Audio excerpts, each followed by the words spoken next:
Hello everyone and welcome back to my morning report analysis videos with me, Rich Pair Market Analyst at Hantec Markets.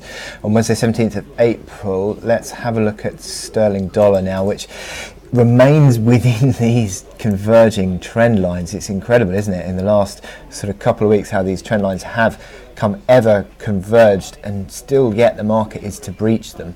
They're actually now just about 60 pips apart, and yet still they haven't been broken.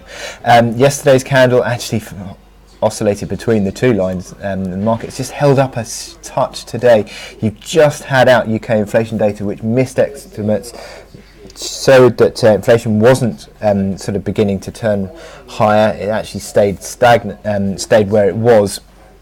And subsequently that's just hit sterling a slight amount, nothing too significant, but you can see here that there is just a very slightest negative bias that is beginning to take hold as the market obviously has taken account of that negative candle that we saw yesterday. But until you see a closing breach, I think, of 130 big figure, I don't really see anything that's too directional on this chart. I mean, the resistance throughout the last week and a half has been at 130,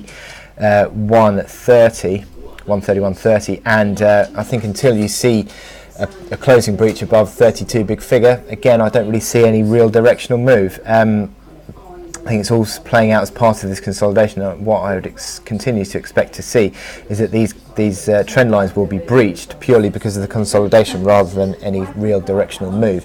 You can see the momentum indicators have just, again, sort of rolled over with a very slight negative bias. You could argue 45 on the RSI underneath neutral on the MACD, a shade underneath 40 on the stochastic, so very slight negative bias, maybe sort of hovering towards that 30 big figure, but unless you see a closing breach of 30 figure, I don't see any real directional move on sterling dollar at the moment. So with that in mind, I wish you good luck in your trading. You've got initial resistance this morning at 30.70, little bit of a pivot area in the last few days, 30.70, and it's sort of erring towards a retest of that initial support at 130.30. So I wish you good luck in your trading today, and I'll speak to you later.